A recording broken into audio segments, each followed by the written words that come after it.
اعوذ باللہ من الشیطان اللعین الرجیم ایسے کیوں لیں بسم اللہ الرحمن الرحیم الحمدللہ رب العالمین والعاقبۃ للمتقین والجنۃ للمطیعین والنار للعاصین ثم الصلاة والسلام علی خیر خلقہ محمد وآلہ الطیبین الطاہرین المعصومین ولعنۃ الدائمۃ علی اعدائہم من الآن الی قیام یوم الدین رب اشرح لی صدری ویسر لی امری واحلل عقدۃ من لسانی یفقہوا قولی اما بعد فقد قال اللہ تبارک وتعالی فی کتابہ المجید وفرقانہ الحمید بسم اللہ الرحمن الرحیم یا ایہا الذین آمنوا قوا انفسکم واہلیکم نارا صلوات پڑھے بر محمد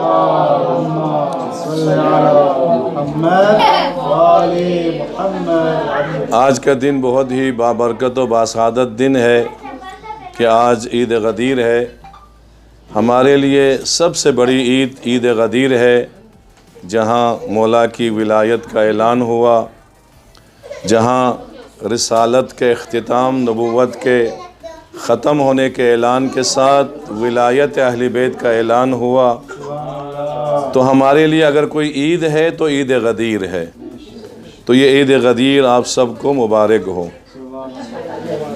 اور اس سے بڑی خوشی کی بات یہ ہے کہ آج اس بابرکت دن میں ہمارے عزیز شیخ ذاکر صاحب کے بچے حد بلوغ کو پہنچے اور بلوغت کے فرائض انجام دینے کے لیے تقریب بلوغت یہ ایک بہت بہترین تقریب ہے، چونکہ اس سے یہ ہوتا ہے کہ جو بچہ بالغ ہو جائے ایک تقریب میں اس کو بتایا جائے کہ تم بالغ ہوئے ہو، تمہارے اوپر اب ذمہ داریاں آ گئی ہے، فرائض تم پہ لازم ہو گئے ہیں، اب تمہیں دین کے احکامات پہ عمل کرنا ہے. تو یہ دن ان کے لیے ایک یادگار دن ہے، ان کے لیے ایک منفرد دن ہے کہ یہ یادگار دن ہمیشہ یاد رہے گا. اور جب بھی یہ دن یاد آئے گا ان کو اپنی ذمہ داریاں یاد آ جائے گی، اپنے فرائض یاد آ جائیں گے. ایک بات تو یہ ہے بچوں کے لیے، اور ماں باپ کے لیے بھی بہت خوشی کا موقع ہے کہ تعلیم و تربیت کے ذریعے سے بچوں کو بلوغت کی منزل تک پہنچا کر ان کو اپنی ذمہ داریوں سے آگاہ کر کے خود بری الذمہ ہو جاتے ہیں. یہ بھی بہت سعادت ہے ماں باپ کے لیے. تو یہ ان کے تینوں بچوں کی بلوغت اور رسم تقلید اور فرائض اور آگاہی کے لیے یہ تقریب منعقد ہے. تو جہاں ان بچوں کے لیے ہم دعا کریں گے کہ اللہ تعالیٰ ان بچوں کو صحت و سلامتی اور طول عمر کے ساتھ اپنے فرائض کو انجام دینے کی توفیق عطا فرما. اور وہاں ماں باپ کے لیے بھی ہم دعا کریں گے کہ ماں باپ کو ان بچوں کی ہمیشہ خوشیاں عطا فرمائیں. تو میں نے ایک آیت کا حصہ آپ کی خدمت میں عرض کیا کہ یا ایھا الذین آمنوا قوا انفسکم واہلیکم نارا. خطاب ہے ایمان والوں سے. اے ایمان والو، تم پہ لازم ہے، تم پہ واجب ہے اپنے آپ کو بھی جہنم کی آگ سے بچا لو، اپنے گھر والوں کو بھی جہنم کی آگ سے بچا لو. صرف خود بچے، اگر اپنے بچوں کو نہ بچائے تو خود بھی نہیں بچے گا. انسان پہ لازم ہے کہ اگر جہنم کی آگ سے بچنا چاہتا ہے تو اپنے بچوں کو پہلے جہنم کی آگ سے بچائے، اپنے اہل و عیال کو جہنم کی آگ سے بچائے.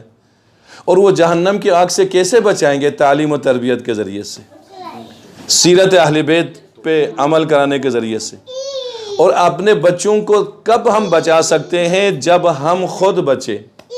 ماں باپ جب خود بچیں تو پھر بچوں کو بچا سکتے ہیں. اور ماں باپ کیسے بچیں گے؟ جب ان کا کردار اچھا ہو، ان کا اخلاق اچھا ہو، ان کی رفتار اچھی ہو، ان میں بھی دین کی آگاہی ہو، دین کا درد ہو، تو وہ بچوں میں وراثتاً منتقل ہو جاتا ہے.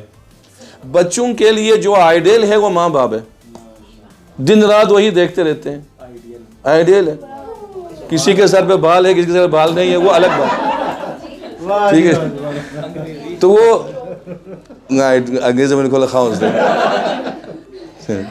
تو یہ ہے کہ اپنے بچوں کے لیے ماں باپ نمونہ ہے، یا نارس کا بزنس، ٹھیک ہے جی. وہ دن رات ماں باپ کو دیکھتے ہیں کہ ماں باپ کی باتیں کیسی ہے، ان کا اخلاق کیسا ہے، ان کا کردار کیسا ہے، آپس میں ان کا رویہ کیا ہے، آپس میں احترام ہے کہ نہیں ہے، آپس میں وہ کیسے زندگی گزار رہے ہیں. بچے دیکھتے جاتے ہیں، سیکھتے جاتے ہیں. تو بچوں کو تربیت دینے کے لیے سب سے ضروری ہے کہ ماں باپ خود با تربیت ہو. اور ماں باپ کب خود با تربیت ہوں گے؟ جب دین کے احکامات سے آگاہ ہو، حلال و حرام سے آگاہ ہو، جائز ناجائز سے آگاہ ہو، واجبات و محرمات کا پتہ ہو، پھر بچوں میں منتقل کر سکتے ہیں ماں باپ. اور روایت میں ہے کہ قیامت کے دن بچے یہ نہیں مانگیں گے کہ ہمیں مکان نہیں دیا، گاڑی نہیں دی، یہ نہیں دیا، وہ نہیں دیا، بلکہ روایت میں ہے امام جعفر صادق علیہ السلام فرماتے ہیں بچے خدا کی بارگاہ میں فریاد کرتے، خداوندہ ماں باپ نے ہمارا حق نہیں دیا. تو ماں باپ کہتے بھئی تمہیں ہم نے جو کہا وہ دیا، مکان بنا کے دیا، کاروبار کر کے دیا، پڑھایا، نوکری دی، یہ سب کچھ جو تو نے کہا ہم نے دے دیا، اب کیا مانگتے ہو؟ تو بچے کہتے سب کچھ دیا لیکن ہمیں دین نہیں دیا، ہمیں حلال و حرام نہیں بتایا، ہمیں واجبات و مستحبات، تقلید، طہارت، وضو، غسل، ان چیزوں کے بارے میں نہیں بتایا، جس کی وجہ سے آج ہم عذاب الہی مبتلا ہے. تو اللہ تعالیٰ کا فیصلہ امام فرماتے ہیں کہ ماں باپ کو جہنم میں لے جاؤ بچوں کو تعلیم و تربیت نہ دینے کی وجہ سے. تو جہاں اولاد نجات کا ذریعہ ہے وہاں اولاد ہلاکت کا بھی ذریعہ ہے. نجات کا ذریعہ کب ہے؟ جب ان کو تعلیم و تربیت دے، ان کو دین سے آگاہ کریں، ان کو تعلیم و تربیت کے ذریعے سے نیک اور صالح بنائیں، تو نجات کا ذریعہ دنیا میں عزت کا سبب ہے، آخرت میں نجات کا سبب ہے. لیکن اگر انسان تعلیم و تربیت نہ دے، ان کو ان کے حقوق سے آگاہ نہ کرے، واجبات سے آگاہ نہ کرے، تو وہی اولاد دنیا میں بدنامی کا ذریعہ ہے، آخرت میں ہلاکت کا ذریعہ. تبھی تو کہا قوا انفسکم واہلکم نارا. تو سب سے اہم اولاد کی تعلیم و تربیت ہے. اب یہ تربیت کب شروع کریں؟ یہ چند باتیں میں نے عرض کرنی ہے. جو اب تک مولانا صاحب نہیں آتے میں طول دوں گا، اجازت ہے نا جی؟ اچھا جی. تو تربیت کب شروع کریں؟ مائیں باپ بہتر انداز سے سنیں، آپ بھی سنیں. تربیت کے بارے میں بہت سے اقوال ہیں. ایک قول یہ ہے کہ جب پیدا ہو جائے تو تربیت شروع کر دے، کیوں؟ وہ بہترین موقع ہے. ایک قول یہ ہے کہ جب بالغ ہو جائے تو وہ عالم شعور میں آ جائے تو وہ باتیں سمجھتا ہے، اس بچے کو تربیت شروع کر دے. ایک قول یہ ہے کہ بچے کو تربیت دینے کی ضرورت نہیں ہے، ماحول اس کو تربیت سکھاتا ہے، ماحول اس کو سب کچھ بتا دیتا ہے. اور ایک یہ ہے کہ ایک قول یہ ہے کہ جب بچہ ماں کے بطن میں ہو تو پھر اس کی تربیت کا سلسلہ شروع کر دے، ماں کے پیٹ میں لیکن تربیت کا سلسلہ شروع کر دے. یہ 3-4 قول ہو گئے، لیکن ایک قول بس بہت اہم ہے. وہ یہ ہے کہ علماء فرماتے ہیں احادیث کی روشنی میں اولاد کی تربیت شادی سے پہلے شروع ہو جاتی ہے. سب سے اہم بات یہ ہے، شادی سے پہلے اولاد کی تربیت شروع ہو جاتی ہے. وہ کیسے؟ اس لیے کہ حدیث میں ہے، کتابوں میں ہے، شادی دیکھ کے کرے کہ بچہ کیسا ہے، بچی کیسی ہے. مال و دولت کو نہ دیکھے، حسن و جمال کو نہ دیکھے، ایمان و تقوی کو دیکھیں، کفر کو دیکھیں. کفر کا مطلب کیا ہوتا ہے؟ ایمان میں برابری، تقوی میں برابری، دینداری میں برابری، اور اسی طرح حلال و حرام کی پہچان میں، واجبات و مستحبات و محرمات کو تمیز دینے میں اس چیز میں برابری ہو تو پھر وہ کفر کہتے ہیں اس کو. اب دیکھیں کفر کا مقام کیا ہے. ہم سمجھتے ہیں کہ مال میں برابری ہو، اس کے بعد حسن و جمال میں برابری ہو، عمر میں برابری ہو، ظاہری تعلیم برابری ہو. نہیں، اسلام کہتا ہے ایمان میں برابری ہو، تقوی میں برابری ہو. کیوں؟ اس لیے کہ جب ایمان و تقوی میں برابری ہوگی نا، جو اولاد دنیا میں آئے گی وہ اولاد با تربیت دنیا میں آئے گی. تبھی تو رسول فرماتے ہیں کہ السعید سعید فی بطن امہ وشقی شقی فی بطن امہ. ماں کے پیٹ سے ہی سعید بن کے آتا ہے، ماں کے پیٹ سے ہی شقی بن کے آتا ہے. یہ کب ہے؟ شادی سے پہلے ایک دوسرے کے ایمان کو، تقوی کو دیکھے. بہت سی احادیث عرض نہیں کروں گا، شادی سے پہلے دیکھ لے. یہاں ایک چھوٹا واقعہ میں عرض کروں گا. مقدس اردبیلی، ان کا باپ ہے محمد مقدس اردبیلی اور ان کا نام ہے احمد مقدس اردبیلی. تو محمد مقدس اردبیلی ہے نا، مقدم اردبیلی کا جو باپ ہے، وہ کھیت میں پانی دے رہے تھے. تو اتنے میں دیکھا ایک سیب آیا پانی میں، وہ سیب اٹھا کے کھایا. بعد میں کہا پتہ نہیں یہ سیب کس کا ہے، بغیر اجازت کے میں نے کھایا. جب تک یہ سیب میرے پیٹ میں رہے گا میری عبادت قبول نہیں ہوگی. نہر کے ساتھ ساتھ چلتے رہے، ایک باغ دیکھا، یقیناً کہا کہ اسی باغ کے مالک کا یہ سیب ہے. دروازہ پہ دستک دی، کہا کہ ایک سیب آیا تھا میں نے کھایا، مجھے اجازت دو. وہ کہتا ہے کہ یہ باغ ہم دو بھائیوں کا ہے، ایک میں ہوں، ایک میرا بھائی نجف میں مجتہد ہے، وہاں پہ پڑھ رہے ہیں. آدھے کا میں اجازت دے سکتا ہوں، آدھے کا اسے اجازت لے لو. آدھا سیب کی اجازت لینے کے لیے مقدس چلے نجف پہنچے، ڈھونڈ کے مجتہد کے دروازے پہ گئے. بھائی کس لیے آئے ہو؟ کہا آدھا سیب کی اجازت لینے آیا ہوں. اب اس وقت اگر کو ہو تو کہیں گے یہ بیوقوف آدمی ہے جو آدھا سیب کے لیے جا رہا ہے. یہاں تو لاکھوں کی بات نہیں ہے، ہزاروں کی بات نہیں ہے، لیکن حرام ہر حالت میں حرام ہے، چاہے لقمہ ہی کیوں نہ ہو. تو کہا کہ میں اجازت لینے کے لیے آیا ہوں. وہ سمجھ گئے یہ کوئی عام آدمی نہیں ہے، یہ پہنچا ہوا آدمی ہے، یہ تقوی اور پرہیزگار کی منزل پر ہے. تو اس نے کہا میری ایک شرط ہے. وہ کیا ہے؟ میری ایک بیٹی ہے جو آنکھوں سے نابینا ہے، کان سے بہری ہے، زبان سے گونگی ہے، ہاتھ اور پاؤں سے مجبور ہے، اپاہج ہے، اس سے شادی کرو پھر میں اجازت دوں گا. کہا کہ مجھے ایک رات کی مہلت دو. ایک رات سوچتا رہا، صبح تک سوچتا رہا کہ اب زندگی تو برباد ہو گئی، اب ایک محض مجبور اور معذور لڑکی سے شادی کروں تو میں خود بھی معذور کی طرح ہو جاؤں.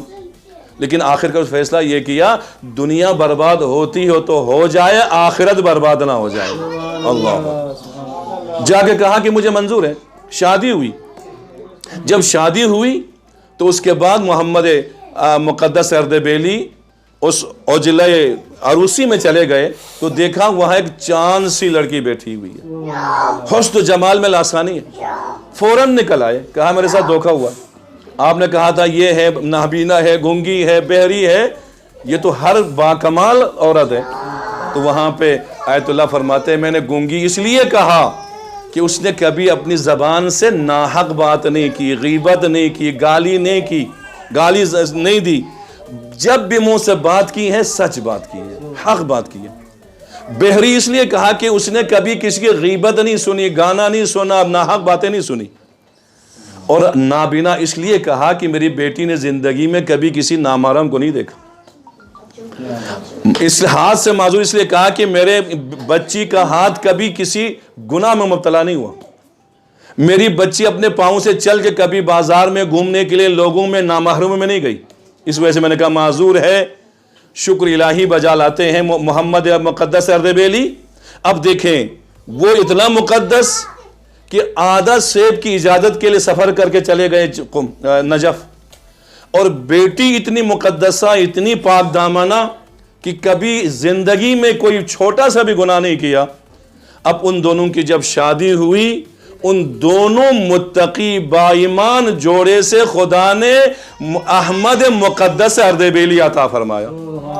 مقدس اردبیلی جو صاحب کرامات تھے، آج مولا علی کے پہلو میں ان کی قبر ہے، ان کے معجزات ہیں. اگر وہ ڈول ڈالتے ہیں کنویں میں تو پانی کی جگہ سونا نکل آتا ہے. وہ کہتے ہیں کہ مقدس کو پانی چاہیے، سونا نہیں چاہیے. سونے کو آپ چھوڑ دیتے ہیں، پانی لے کے وضو کر کے خدا کی بارگاہ میں عبادت کرتے ہیں. اور بھی بہت سے واقعات ہیں. تو اگر ماں باپ شادی سے پہلے جب انہوں نے ایک دوسرے کو تقوی کے لحاظ سے آیت اللہ نے کہا کہ ان میں ہمسری ہے، ان میں کفو ہے، تو پھر اس کے بعد جو نتیجہ ہے کہ وہ بچہ جو مقدس کے نام سے مشہور ہو جاتا ہے، عالم تشیع کا مرجع بن جاتا ہے. تو اس لیے تربیت ماں باپ کی شادی سے پہلے اس کا انتظام ہو تاکہ دونوں با تربیت ہو، دیندار ہو. اب اس کے بعد باقی جتنے بھی ایک کے علاوہ جو کہتے ہیں کہ تربیت کے لیے کوئی ضرورت ہی نہیں ہے، معاشرہ تربیت کا ذریعہ بن جاتا ہے، وہ خود سیکھتا جاتا ہے. اس کو علماء نے باطل کیا. باقی تمام درجات کو تربیت کے لیے ضروری سمجھا ہے. شادی سے پہلے بھی تربیت وہاں شروع ہو جاتی ہے, ماں کے پیٹ میں ہو وہ تربیت گاہ ہے, ماں کی گود بھی تربیت گاہ ہے, ماں کا دودھ بھی تربیت کا ذریعہ ہے, باپ کی شفقت بھی تربیت کا ذریعہ ہے, اور اس طرح گھر کا ماحول بھی تربیت کا ذریعہ ہے. درسگاہیں تربیت کے لیے چاہیے, اسی طرح سکول جائیں, پھر دوست بھی تربیت کا ذریعہ ہے. یہ سارے تربیت کے ذرائع ہیں. سب سے اہم جو تربیت کے لیے ہے نا, اولاد کی تربیت کے لیے, ماں کی گود, آغوش مادر, باپ کی شفقت, یہ دونوں بہت ضروری ہے. اب یہ بھی شفقت بے جا نہ ہو, برمحل ہو. بے جا اگر محبت کریں تو وہ بگڑ جاتا ہے. اگر برمحل ہو, موقع شناسی کے مطابق تربیت دے اور محبت کرے, شفقت کرے, تو وہ تربیت پاتا ہے بچہ. تو ماں کی گود, ماں کی شفقت, ماں کی ممتا اور باپ کی شفقت, یہ دونوں تربیت کا ذریعہ. اگر یہ دونوں نہ ملے, ان میں سے ایک نہ ملے, بچہ ناقص ہو جاتا ہے. ایک واقعہ, بہت سے واقعات ہیں, میں نے تو ایک کتاب لکھی ہے, صاحب کتاب ہوں میں عالم کو جانتا ہوں, 300 کتابیں لکھی. سبحان اللہ. تو وہ کتاب ایک, اس کا نام ہے, اگر آپ پڑھیں, اس کا نام ہے قطرے سے گوہر ہونے تک. قطرہ پانی کا آتا ہے, سپ کہتے ہیں اس کو, اس میں جب پڑتا ہے اس کے بعد وہ گوہر بن جاتا ہے. اس کے لیے پھر مدارج ہے. تو اسی طرح انسان کے بارے میں قرآن نے کہا کہ پانی کے قطرے سے انسان بنتا ہے, ایک وقت آتا ہے کہ وہ گوہر بن جاتا ہے. تو وہ تربیت کے مراتب طے کرنے کے بعد گوہر بن جاتا ہے. تو وہ کتاب بہت عظیم, اپنی نظر کے مطابق, لیکن پڑھیں تو اس میں سارے مسائل میں لکھے ہوئے ہیں. تو بہت سے واقعہ لکھے ہیں, لیکن ایک واقعہ میں نے ماں باپ کے بارے میں عرض کیا, اور ایک واقعہ عرض کروں گا. اگر ماں کی ممتا نہ ملے, باپ کی شفقت نہ ملے, پھر اس کا کیا حال ہوتا ہے.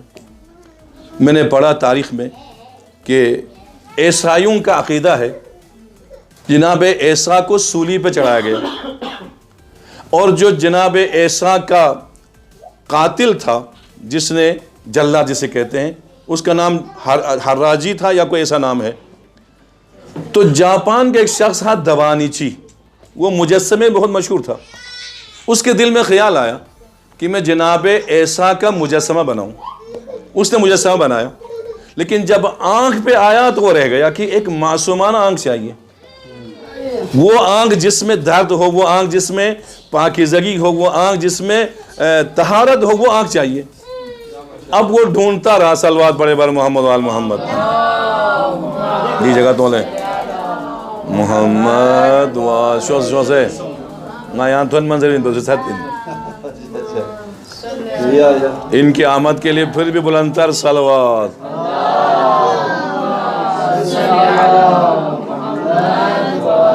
تو میں عرض کر رہا تھا کہ دوانیچی نے, جو جاپان کا مشہور مجسمہ ساز ہے, اس نے جناب عیسیٰ کا مجسمہ بنانا شروع کیا. مجسمہ بنا کے جب آنکھ پہ پہنچا, اس کو ایسی آنکھ نہ ملی جو معصومانہ ہو, جس میں درد ہو, جس میں پاکیزگی ہو, جس میں شرافت ہو. ڈھونڈتے ڈھونڈتے ایک بچہ اس کو نظر آیا, ایک بچہ نظر آیا. تعمیر تو سی سبحان اللہ, اللہم دو کتنا پڑھیں دو پڑھیں. یہ چھوٹے باپ کی طرف سے, بڑے باپ کی طرف سے زیادہ آئے گا انشاءاللہ. تو یہ ہے کہ اس دوانیچی نے جناب عیسیٰ کا مجسمہ بنایا, آنکھ پہ رہ گیا. اب وہ آنکھ ڈھونڈتے ڈھونڈتے گلی سے گزر رہا تھا, ایک معصوم بچہ نظر آیا جس کی آنکھوں میں معصومیت تھی, آنکھوں میں شرافت تھی.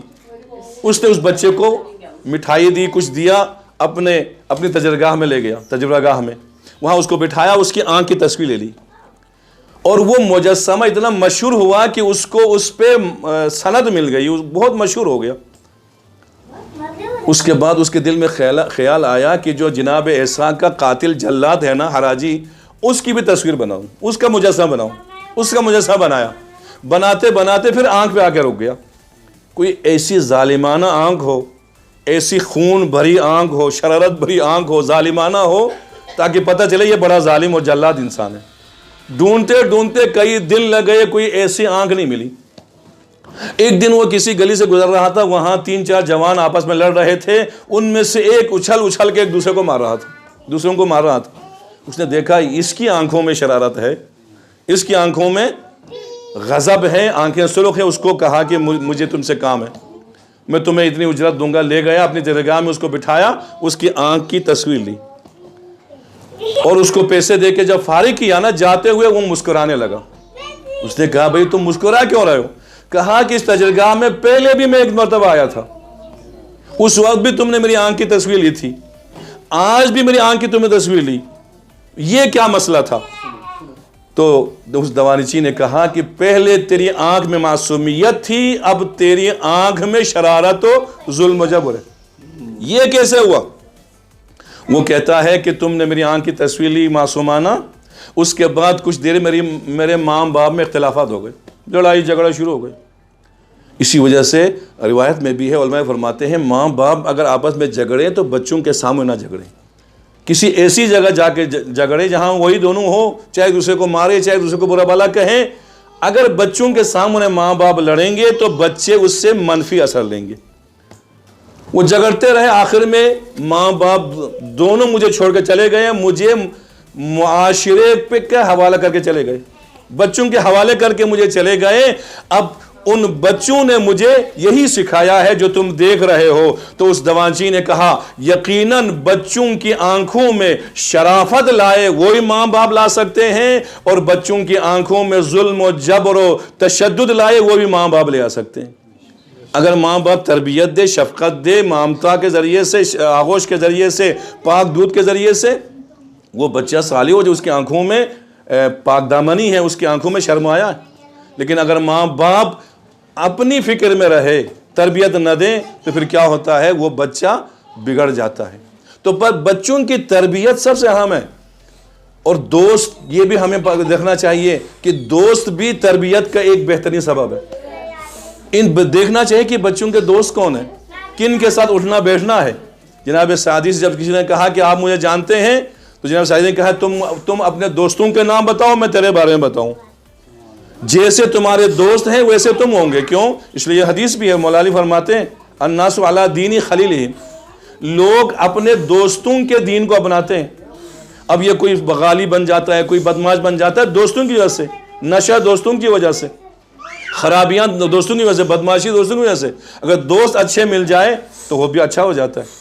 اسی وجہ سے اللہ تعالیٰ نے کہا سب سے بہترین جو سبب ہے وہ دوستی ہے, وہ محبت ہے, جس کے ذریعے سے تربیت دی جا سکتی ہے, اس کا اثر ہمیشہ باقی رہتا ہے. تبھی تو خدا نے اہل بیت کی محبت کو واجب قرار دیا ہے کہ محبت اہل بیت کے ذریعے جو تربیت مل جائے وہ تربیت ہمیشہ باقی رہتی ہے. کیوں؟ محبت دل پہ اثر کرتی ہے, محبت دل کو موم بنا دیتی ہے, محبت دل کو منقلب کر دیتی ہے. تو ماں باپ کی محبت بھی ہو, استاد کی محبت بھی ہو. استاد کتنا تربیت کا اثر انداز ہوتا ہے. یزید کا بیٹا معاویہ ثانی استاد کی وجہ سے اپنے خاندان پہ لعنت کرتا ہے, خلافت چھوڑ کے چلا جاتا ہے. کیوں؟ اس لیے اس کا استاد محب اہل بیت تھا, تو وہ بھی اہل بیت کی محبت سے سرشار تھا. اسی طرح بہت سی مثالیں ہیں. سکول بھی تربیت گاہ ہے, تو دیکھنا یہ ہے کہ کون سا سکول اچھا ہے, کس سکول میں صحیح تربیت ہوتی ہے. یہ سب کرنا چاہیے. یہ ہے اولاد کے واجبات جو ہمارے اوپر ہیں. جب تک ان کو ادا نہیں کریں گے ہم مقروض رہیں گے. لیکن دوسری طرف بھی ہے, جہاں اولاد کے حقوق ہمارے اوپر ہیں وہاں اولاد پر ماں باپ کے حقوق بھی ہے, ماں باپ کی ذمہ داریاں بھی ہے. آپ ایک کتاب میں نے تحریر کی تھی اف تک نہ کہو, جس میں ماں باپ کے بارے میں ہے 80 حقوق ہے ماں باپ کے. 40 زندگی میں واجب ہے, 40 مرنے کے بعد اولاد پہ واجب ہے. اور تربیت اولاد میں نے بچوں کے حقوق جب ڈھونڈے تو 24 حقوق نکلے. ان 24 میں سے ہر جو ہے حق والدین پہ واجب ہے کہ اولاد کا ادا کریں. اب یہ حقوق کو جب انسان ادا کرتا ہے تو پھر حقوق کی ادائیگی وجہ سے ہر گھر میں, ہر معاشرے میں, ہر جگہ امن کی فضا قائم ہو جاتی ہے. جہاں بھی جھگڑا ہو, جہاں بھی اختلاف ہو, حق تلفی کی وجہ سے. تو بس اولاد کو تربیت دے کر اس منزل تک ہمارے شیخ ذاکر صاحب نے, ان کے اہلیہ نے, ان کے دادا, ان کے دادی, جتنے بھی ان کے عزیز و اقارب ہیں, اس منزل تک پہنچایا ہے.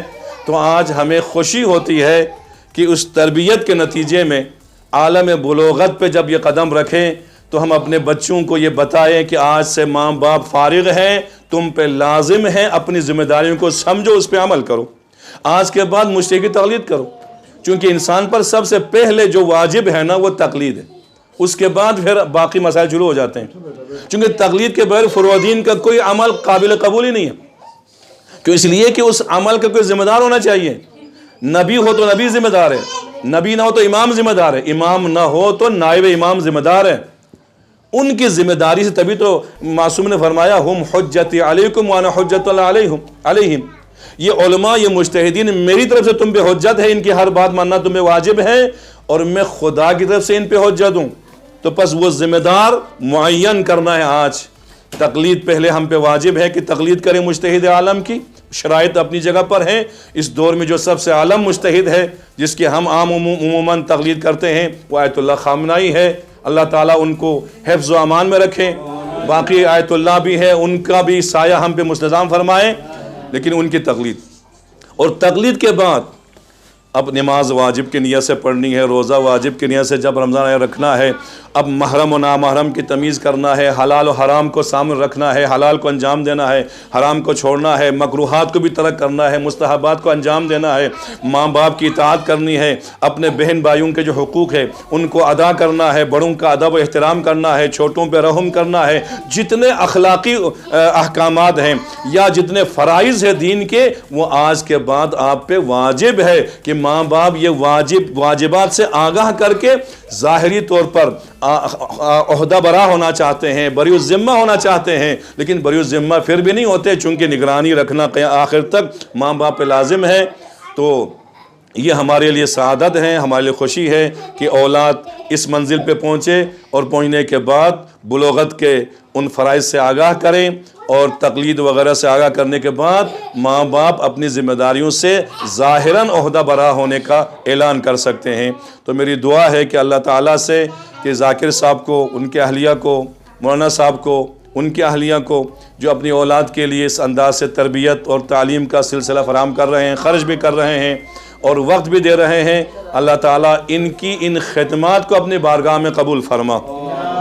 اب آپ بچوں سے میں کہوں گا کہ سب سے پہلے مجتہد کی تقلید کی نیت کریں، اور یہ نیت یہ کریں کہ میں بولو میرے ساتھ، میں آیت اللہ خامنائی کی تقلید کرتا ہوں یا کرتی ہوں واجب قربتاً الی اللہ۔ آج کے بعد آپ ان کے مقلد ہیں، ان کی توضیح بھی ہے، ان کے استفسارات بھی ہیں، وہ کتابیں لے لیں، اور آپ تو ماشاءاللہ موبائل بھی جانتے ہیں، انٹرنیٹ پر ان کے سارے فتویٰ موجود ہیں، سوال کرے تو جواب مل سکتا ہے۔ کوئی بھی عمل اپنی مرضی سے نہیں کرنا، آپ دادا سے پوچھیں، باپ سے پوچھیں، نہیں تو خود مجتہد کو لکھیں، وہاں سے معرفت کے ذریعے سے آج عمل انجام دینا آج کے بعد۔ کیوں؟ اس لیے اس سے پہلے جتنی عبادات اعمال آپ نے انجام دیے ان کا ثواب خدا ماں باپ کو عطا کرتا ہے، آج کے بعد آپ خود ذمہ دار ہیں، نیکی کا ثواب ملے گا، گناہ کا جو ہے اس کی سزا ملے گی، گناہ ملے گا، اس لیے گناہ سے بچنا ہے۔ قوا انفسکم واہلکم نارا، اپنے آپ کو بھی جہنم سے بچانا ہے، اپنے ماحول میں جو رہنے والے دوست احباب ہیں ان کو بھی جہنم سے آپ کے بچانا ہے، تاکہ آپ کی وجہ سے جہاں آپ بچیں آپ کا خاندان بھی بچ جائے، ماں باپ بھی بچ جائیں، اور ماں باپ کو سرخرو کریں اپنے کردار کے ذریعے سے، اپنے عمل کے ذریعے سے۔ اور میں تو کہوں گا ماں باپ سرخرو ہے کہ ان کو ایک منزل تک پہنچا کر فرائض سے آگاہ کر کے عہدہ و برا ہونے کا ثبوت دے رہے ہیں۔ میری دعا ہے اللہ تعالیٰ سے، دعا کو یہاں بھی استاد کم سوچیے۔ اللہم صلی علی محمد وآل محمد، خدیجہ کی ہاں چکتا ہمیں نا کوتا فیلد خداوندہ بحق محمد وآل محمد اس قلیل عبادت کو اپنی بارگاہ میں قبول فرما۔ خداوندہ بحق محمد وآل محمد اس پروقات تقریب پر اپنی برکتوں اور رحمتوں کا نزول فرما۔ خداوندہ بحق محمد اس تقریب تقلید کو جو ہم نے اپنے بچوں کے لیے منعقد کیا ہے اپنی بارگاہ میں قبول و منظور فرما۔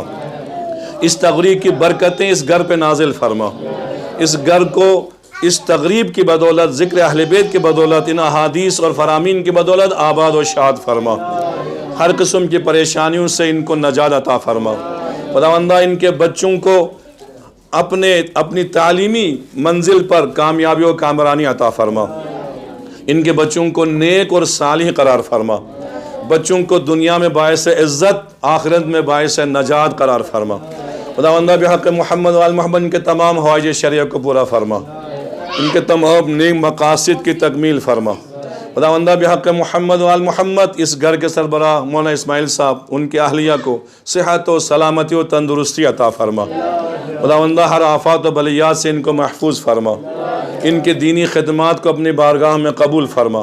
خداوندہ بحق محمد و آل محمد ان کے بیٹے کو حیدر کو صحت کاملہ و عاجلہ عطا فرما، صحت و تندرستی و طول عمر عطا فرما۔ خداوندہ شیخ شکور صاحب کو صحت کاملہ و شفاء عاجلہ عطا فرما۔ خداوندہ جو بھی بیمار ہے، بالخصوص اس وبائی امراض کا دور ہے، اس وبائی بیماری سے ہم سب کو نجات عطا فرما، ہم سب کو اس بیماری سے محفوظ فرما۔ خداوندہ بحق محمد و آل محمد مولانا صاحب کے تمام نیک مقاصد کو پورا فرما، ان کے مال جان میں برکت عطا فرما۔ خداوندہ بحق محمد و آل محمد بحق جان معصومین ان کو حفظ و امان عطا فرما، ان کو ان کے بچوں کے سروں پر ان کا سایہ تا دیر مستدام فرما۔ اس گھر کے مرحومین بالخصوص ہمارے مامو یعقوب صاحب، حاجی یعقوب صاحب کے لیے، اور یہ باقی دیگر ان کے والدین ابو حسین، مامو حسین، جو جتنے بھی مرحومین ہیں، خداوندہ ان مرحومین کو غریق رحمت فرما، ان کی قبور کو نور اہل بیت سے منور فرما، ان مرحومین کو خداوندہ اعلیٰ علیین میں جوار رحمت میں جگہ عطا فرما، ان مرحومین کی قبور کو جنت کے باغات میں سے ایک باغ قرار فرما۔ خداوندہ ان مرحومین کو شفاعت اہل بیت نصیب فرما، ہم سب کے مرحومین کو مغفرت عطا فرما۔ خداوندہ بحق محمد و آل محمد آج کی دعوت کو اپنی بارگاہ میں قبول فرما۔ خداوندہ اس دعوت کی برکت سے ان کے گھر میں برکتیں عطا فرما، رحمتوں کا نزول فرما، قلب مطہر امام زمان کو ہم پر راضی فرما، امام کے ظہور میں تعجیل فرما، ہماری دعاؤں کو مستجاب فرما، بحق محمد و اہل بیت الطیبین الطاہرین۔ ربنا تقبل منا انک انت السمیع العلیم، آمین آمین یا رب العالمین برحمتک یا ارحم الراحمین۔ اس گھر کے تمام مرحومین، مامو حسین اور حاجی یعقوب، ان کے والدین، ان سب کو ذہن میں رکھتے ہوئے، اپنے اپنے مرحومین کو بھی ذہن میں رکھتے ہوئے سورہ فاتحہ 3 مرتبہ قل اللہ۔ بسم اللہ الرحمن الرحیم۔ یہ پنکھو تو لیں، پنکھو شیش تو لیں۔ المغضوب علیہم ولا الضالین۔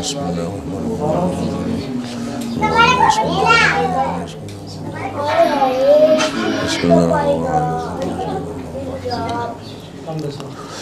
سبحان ربک رب العزت عما یصفون وسلام علی المرسلین والحمد للہ رب العالمین۔ اللہم صل علی محمد وآل محمد، اللہم صل علی محمد وآل محمد، اللہم صل علی محمد وآل محمد وعجل فرجہم۔ مبارک ہو جو ختیجہ خیالہ صاحب، ذاکر صاحب، مولوی صاحب، مبارک ہو جو ماشاءاللہ، ادانہ سے مبارک ہو جو خالی مبارک بجنگ۔